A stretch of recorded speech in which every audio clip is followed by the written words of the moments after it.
오늘 제가 여러분과 함께 나눌 말씀을 창세기 3장 16절로 19절, 여러분들이 이미 너무도 잘 알고 계시는 말씀인데, 오늘 이 말씀을 통해서요, 오늘 아마 주보를 받으시고 설교 제목을 보고 이건 또 뭐야 하여튼 최 목사님 희한해, 이게 벽이 아니라 문입니다, 게이트나 도어입니다. 그래서 도대체 어떤 의미를 가지고 제가 은혜를 나누실지 여러분들 하나 집중해서 같이 하나님 말씀을 나눠보도록 하겠습니다. 우리가 지난 3월 둘째 주일부터 매주 목요일 오전 10시에 모여서 목요 성경 나눔을 하고 있습니다. 이제 한 10분 정도 딱 이렇게 오셔가지고 저하고 함께 그 성경을 나누시는데, 그걸 이제 동영상으로 찍어서 또 이제 직접 목요일 날은 못 오셔서 또 그 영상으로도 보시는 분들도 있는데, 제가 늘 드리는 말씀이지만 최인석 목사가 그렇게 수준이 높은 목사가 아니어서 그 성경 공부의 내용이 이렇게 조금 수준이 속된 표현으로 좀 저렴할 수 있어요. 수준은 낮을 수 있으나 준비하는 제게 큰 은혜가 되고, 또 함께 하시는 우리 성도님들도 큰 은혜를, 그리고 또 영상으로 보시는 분들도 큰 은혜를 받고 계시는 줄 믿습니다.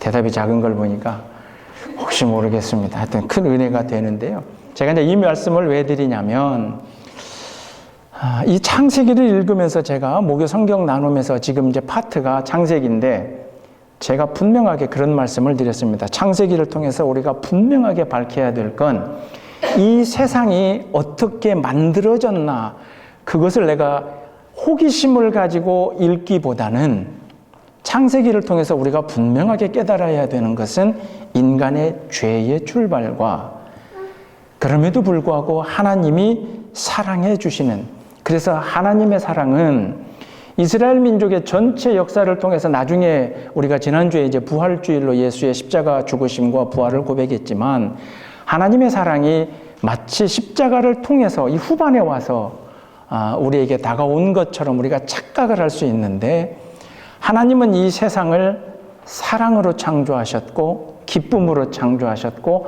만족함으로 창조하셨고, 그래서 그 하나님의 사랑은 창조 때로부터, 이 세상이 시작한 때로부터 앞으로 이제 언젠가는 될지는 모르겠지만 이 세상이 끝나갈 그때까지도 하나님의 사랑은 변함없으시다. 그것을 우리가 이 창세기를 통해서 좀 배워보고 느껴보고 깨달아보자, 그런 주제를 가지고 이제 창세기를 함께 보고 있는데요. 오늘 이 본문의 말씀 여러분들 잘 아시는 말씀입니다.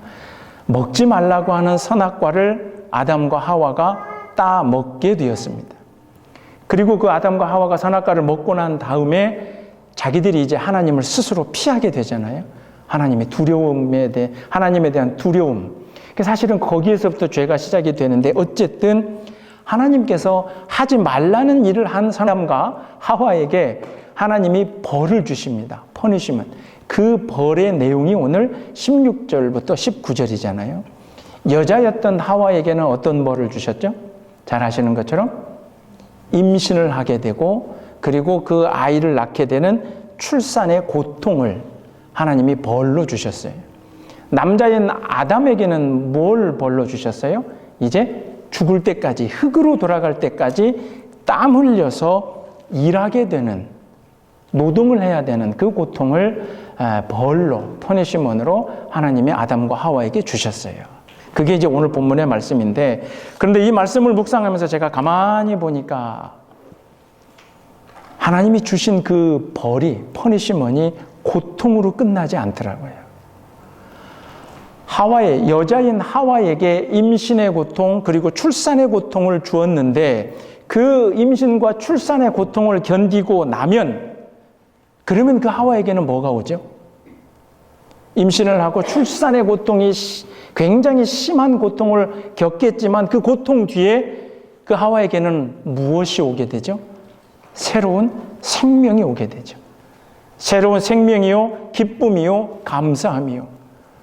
그 생명이 나를 통해서 세상에 태어났다라고 하는 그 세상 어느 것과도 비교할 수 없을 만큼의 큰 기쁨과 환희가 견뎌내야 될 고통 뒤에 자리하고 있다는 거죠.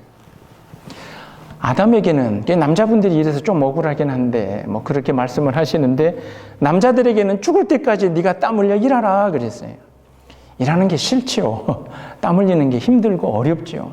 그런데 이 창세기에 나오는 아담이 땀 흘려 일해야 될 일은 사실 농경 시대로 보면 그가 아담이 땀 흘리면 흘릴수록 뭐가 만들어지냐면 곡식에서 생명이 만들어지는 거죠. 아담이 땀 흘리면 땀 흘릴수록 만들어지는 그 곡식을 가지고 이제 자기들이 먹고 사람들이 그 곡식을 통해서 생명을 유지할 수 있게 되는 거죠. 그러니 아담에게 내려지는 땀 흘리는 고통 뒤에도 기쁨이 있더라고요. 그냥 웬만한 기쁨이 아니라 생명이 유지되고 그리고 곡식이라고 하는 귀한 또 다른 생명이 맺어지게 되는 그 열매가 그 고통 뒤에 있더라 하는 거죠. 그러니 이 창세기를 읽으면서 우리가 생각해 볼 건 하나님이 벌을 주셨어요. 퍼니시먼, 혼을 내셨어요. 그리고 징벌을 하셨어요. 근데 고통이 그 고통에서 끝이 아니라는 거죠. 하나님이 주시는 고통 뒤에는 반드시 우리가 생각할 수도 없고 알지 못했던 하와는 아직 아이를 낳아본 적이 없으니까요. 이게 그냥 벌인 것으로 퍼니시먼으로 생각을 했겠지만 그 뒤에 이제 그가 겪게 될 기쁨과 환희가 그 고통 뒤에 있다는 거죠. 원래는 2장 17절에 하나님이 분명히 그렇게 말씀하셨어요. 아담에게 만약에 선악과를 따먹으면 그 따먹는 그날 네가 반드시 죽으리라 하는 거죠. 원래는 죽었어야 돼요. 그리고 원래는 하나님께서 아담에게 하신 말씀은 네가 그걸 먹으면 죽을 것이다. 그런데 하나님이 아담과 하와를 죽이지 않으셨잖아요. 그리고 벌을 내리셨어요. 근데 그 벌도 그냥 고통이 목적이 아니더라는 거죠. 하나님이 주신 그 고통은 그냥 그 고통에서 끝나는 고통을 위한 고통이 아니었다는 거죠. 그게 고통의 순간이었지만 그 뒤에는 세상 그 어느 곳에서도 얻을 수 없는 새로운 생명을 얻게 되는 기쁨과 땀 흘림의 노동을 통해서 얻게 되는 그런 감사함이 그 고통 뒤에 자리하고 있더라 하는 거죠. 그래서 요한일서 4장에 아마 그렇게 사도 요한은 고백하는 거죠. 하나님은 사랑이시라. 하나님 왜 그랬습니까? 하나님 죽는다면서요. 선악과 먹으면 죽는다면서요. 근데 왜 안 죽였습니까? 이제 이 성경을 읽으면서 그걸 따지면 제가 답변을 할 수가 없어요. 목사님, 아니 죽인다 그랬는데 죽는다 그랬는데 왜 아담과 하와가 안 죽었습니까? 그러면 제가 할 답은 딱 하나예요. 하나님은 사랑이시니라.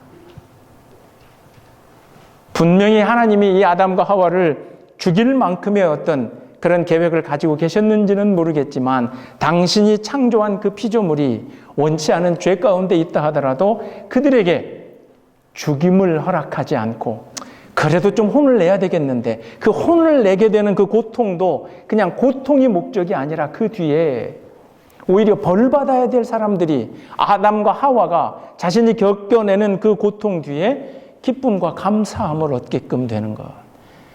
그것이 우리 하나님의 섭리임을 고백하시기를 주님의 이름으로 축원합니다. 그러니 요즘 혹 여러분의 개인에게 여러분 가정에게 어떤 그 고난과 고통 한가운데 계신다 한다면 차라리 그 고난과 고통을 가지고 우리가 불평하지 아니하고 하나님 이 뒤에 반드시 하나님의 사랑이 있는 줄 믿습니다 하고 고백하는 저와 여러분이 되시기를 바랍니다. 아담과 하와에게 이 고난, 이 고통을 주시고 난 다음에 3장 21절에 에덴 동산에서 쫓아내시면서 하나님은 마지막까지도 한 번 더 사랑해 주시는데 에덴 동산에서 쫓아내시면서 그들에게 가죽 옷을 입혀서 내보내더라 하는 거죠.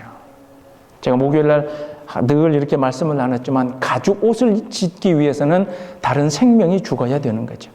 가죽 옷을 얻기 위해서는 다른 동물이 피를 흘려야 되는 거죠.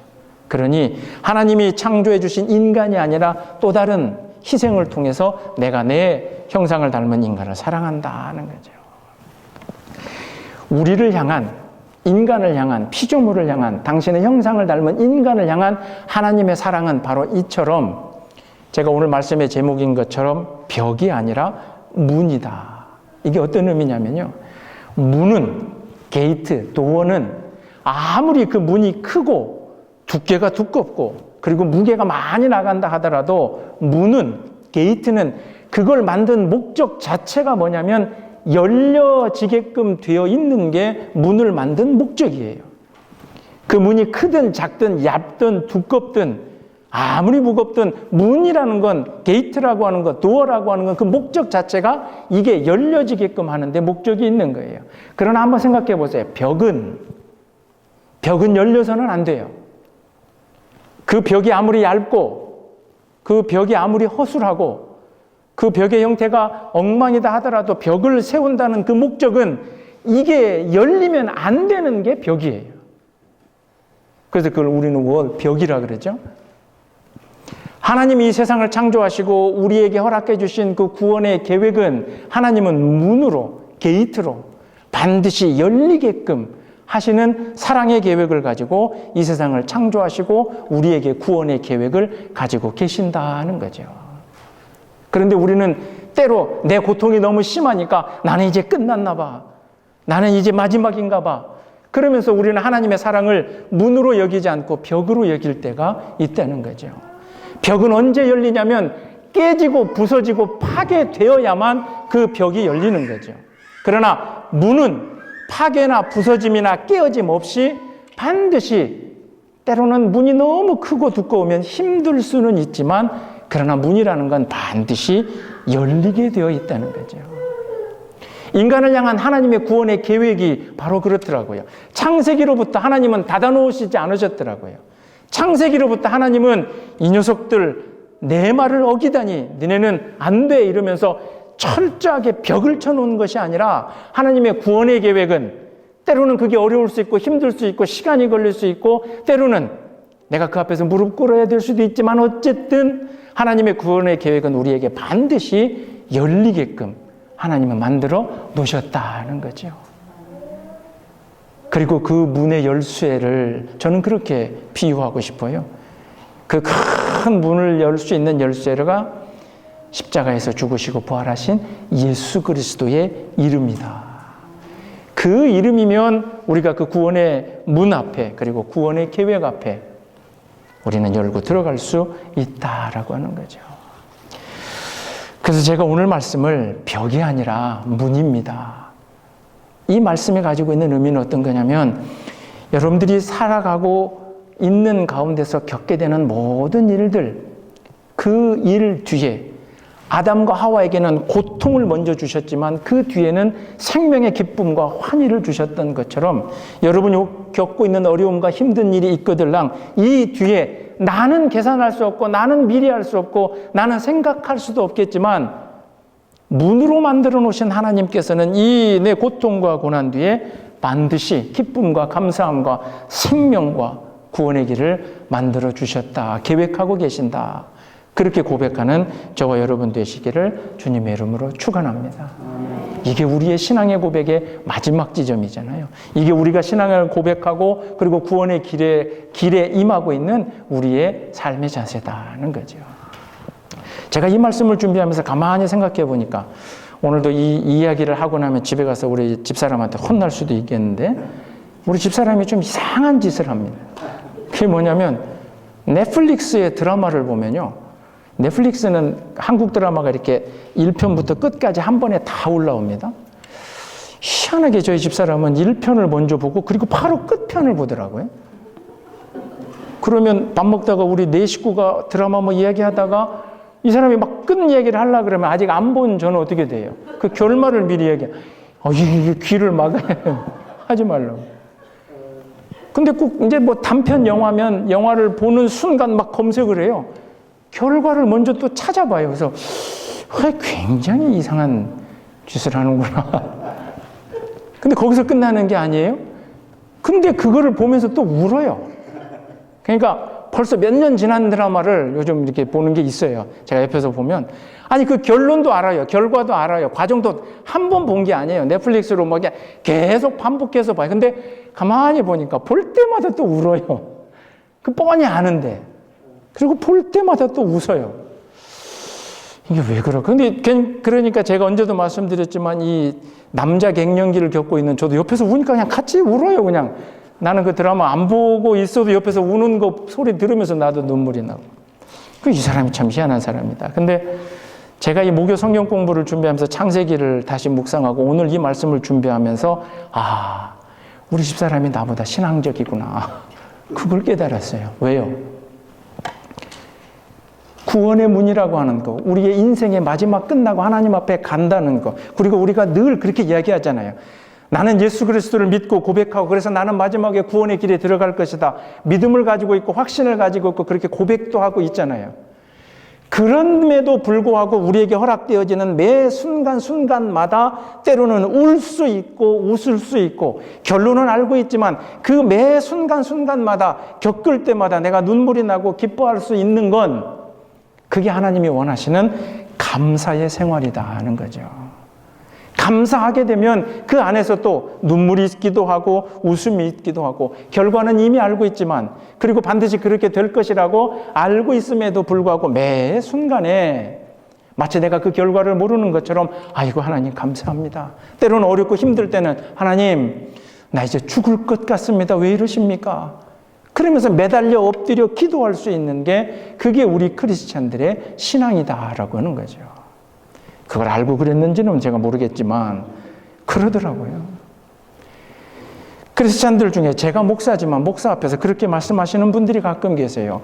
어느 그 가정에 양우리 교회에서 있었던 일은 아니지만 어느 가정이 정말 씻을 수 없는 아픔과 고통을 그 자식의 문제와 관련된 근데 그 고통을 겪고 있는 그 집사님에게 가서 어느 권사님이 그러시더라고요. 다 하나님의 뜻이야. 그 말이 틀린 말은 아니에요. 지금 굉장히 자식을 잃어 슬퍼 뭐 하나 숟가락 들 힘도 없는 그 집사님에게 찾아가서 권사님이 하십니다. 하나님의 뜻이 있겠지. 그 센텐스가 틀린 건 아니에요. 맞아요. 하나님의 뜻이 뭔가 있겠죠. 그러나 우리가 그 결과를 알고 있지만 그러나 그 과정에서도 계속 때로는 울 수 있고 눈물을 흘릴 수 있고 웃을 수 있어야 되는 것처럼 지금 무너져 내리는 슬픔을 겪고 있는 그 집사님 곁에서 우리는 꿇어주는 게 같이 눈물 흘려주는 게 그것이 우리의 참된 믿음이다 하는 거죠. 그런데 말 한마디 던집니다. 하나님 뜻이 있겠지. 이 반대도 마찬가지예요. 이 반대는 뭐냐면 하나님이 계획을 가지고 계심에도 불구하고 불평불만을 합니다. 안 돼. 이건 안 될 것 같아. 이거는 마지막일 것 같아. 그래서 하나님을 떠납니다. 교회를 떠납니다. 믿음을 떠나고 신앙을 떠납니다. 예배를 떠나고요.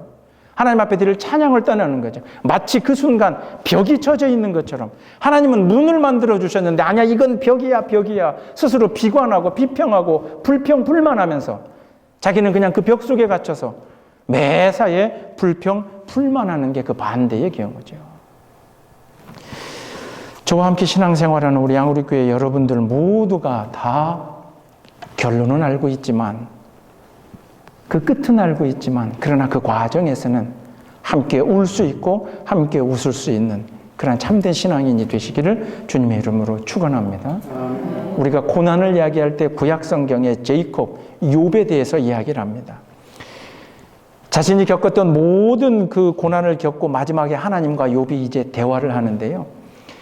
이 욥이 겪었던 고난은 자기가 이해할 수도 없고 인정할 수도 없고 해석할 수도 없는 고난을 겪었어요. 그런데 욥기 42장의 마지막에 이제 욥이 하나님과 대화하면서 욥기 42장 5절에 그렇게 이야기합니다. 내가 주께 대하여 주님에 대해서 귀로 듣기만 하였사오나 이제는 눈으로 주를 배움나이다.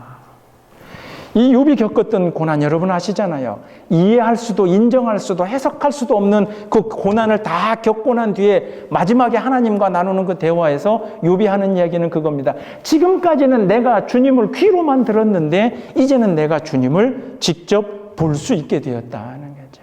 막연하게 알고 있던 하나님의 존재와 그냥 들어서 알고 있는 하나님에 대한 나의 믿음과 그리고 욥이 생각했던 내가 생각하는 하나님은 이런 분이다라고 했던 그런 내 주장과 이 모든 것을 뒤로 물러서서 이제 내가 직접 내 고난을 통해서 하나님을 보게 되었습니다.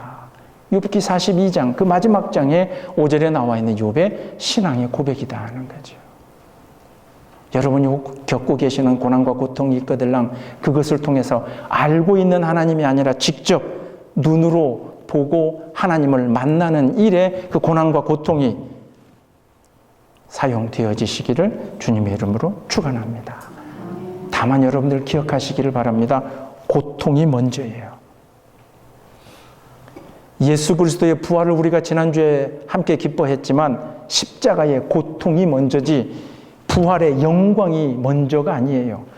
임신과 출산의 고통이 먼저지 그 다음에 아이를 낳는 생명의 기쁨은 그 다음이에요.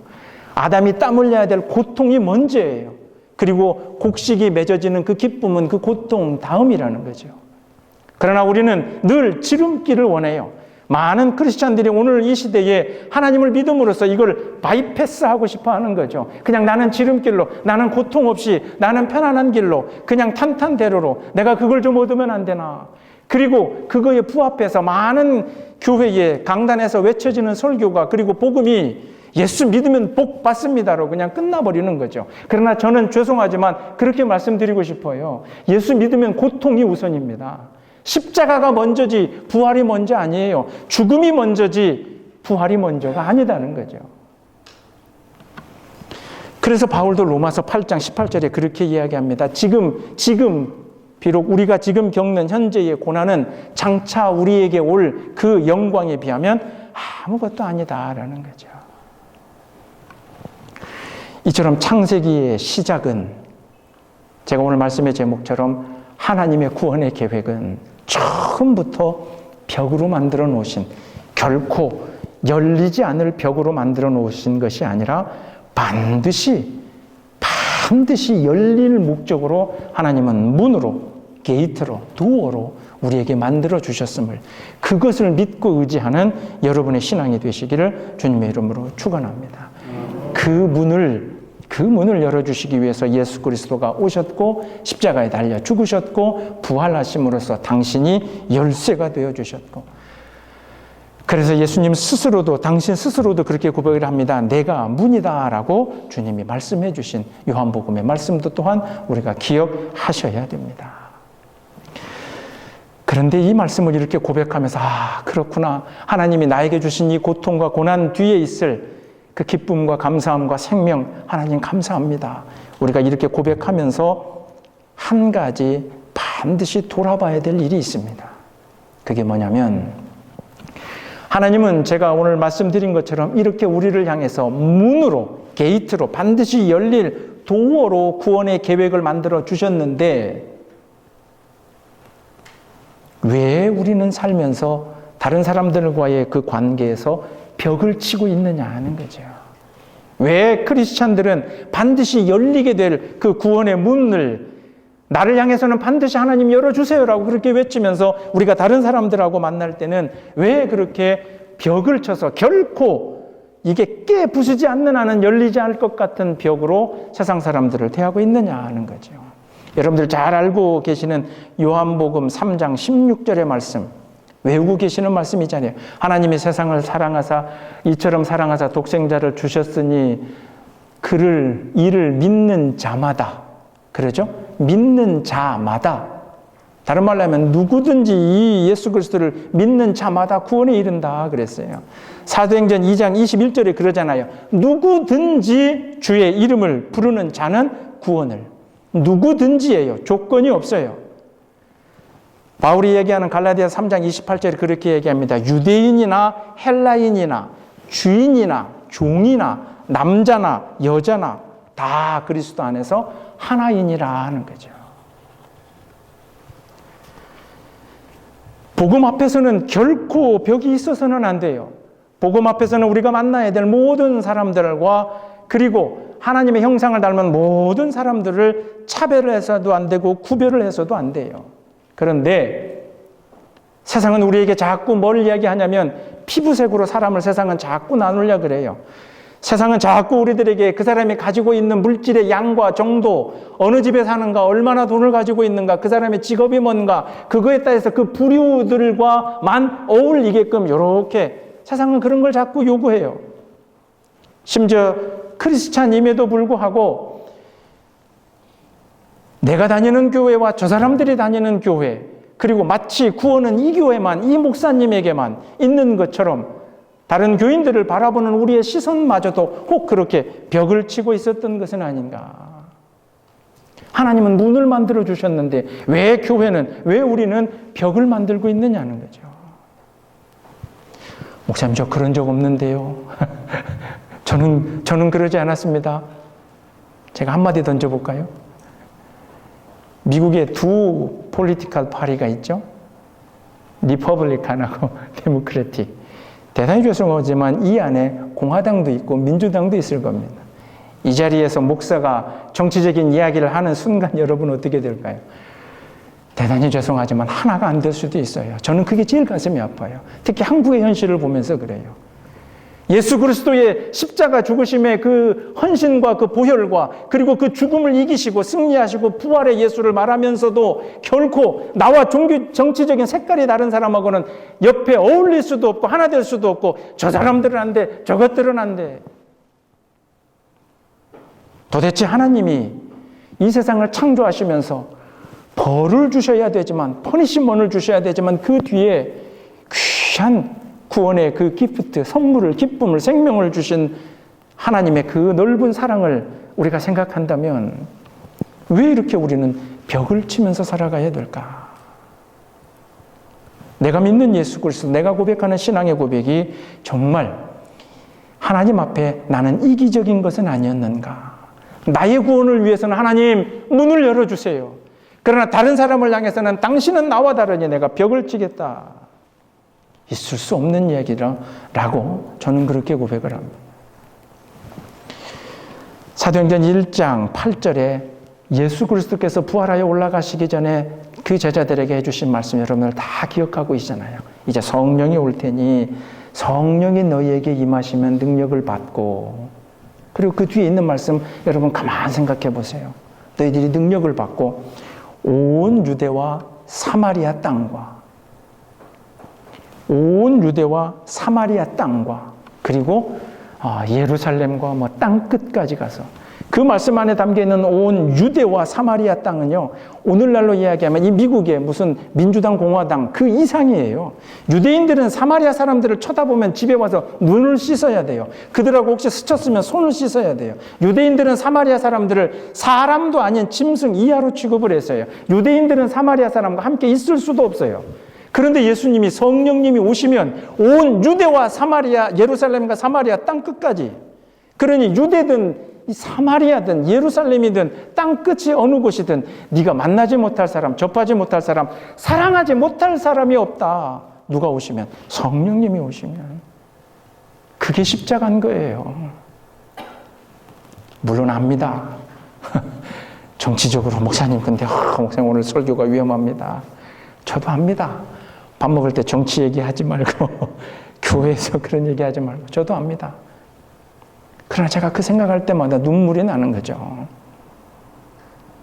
똑같이 성경을 들고 그것이 왼쪽이든 그것이 오른쪽이든 그것이 진보든 그게 보수든 이게 민주당이든 미국의 공화당이든, 아니 똑같은 성경을 들고 한쪽에서는 하나님 이야기하고 하나님은 다른 한쪽에서는 다른 거 이야기하는 거 아님에도 불구하고 성경을 들고 다니는데, 인간이 만들어 놓은 정치 제도 그 폴리티컬 시스템 때문에 우리는 저 사람들을, 다른 사람들을, 나와 색깔이 다른 사람을 바라보면서 그들을 향해서 한없이 벽을 쌓아 놓았던, 그게 우리가 세상에 길들어 버린 것이 아닌가. 오늘 이 말씀을 준비하면서 제가 그런 신앙의 고백을 해보게 되었습니다. 사랑하는 성도 여러분, 하나님께서는 여러분을 향해서 구원의 문을 만들어 주신 줄 믿으시기를 바랍니다. 그 문은 열릴 목적으로 하나님이 만들어 주셨습니다. 그래서 우리는 반드시 그 끝을 알고 있습니다. 그 문을 열고 하나님 앞에 우리는 들어갈 줄로 믿습니다. 그러니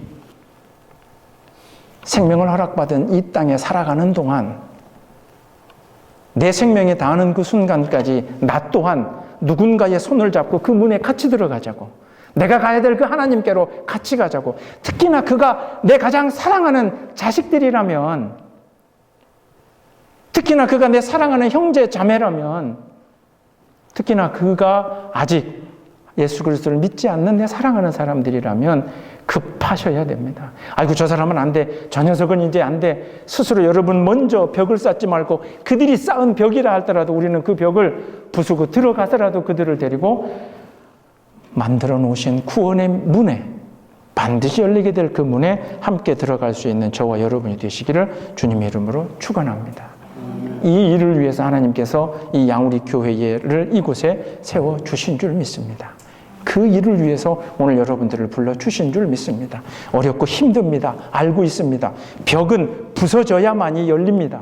그래서 그만큼 여러분이 이미 쌓아놓았던, 다른 사람들을 바라보면서 쌓아놓았던 그 벽이 허물어지기 쉽지 않다는 걸 압니다. 그러나 막힌 담을 헐어버리시고 둘을 하나로 만드시는 이가 예수 그리스도라 그랬습니다. 부활의 예수 그리스도를 믿고 고백한다면, 십자가 고통 뒤에 있으신 그 부활의 예수 그리스도를 여러분들이 진정으로 믿으신다면 세상 모든 이들에게 반드시 열릴 수 있는 문이 되어서 그들을 구원의 길로 인도하고 초대하는 그런 거룩한 성도들이 되시기를 주님의 이름으로 축원합니다.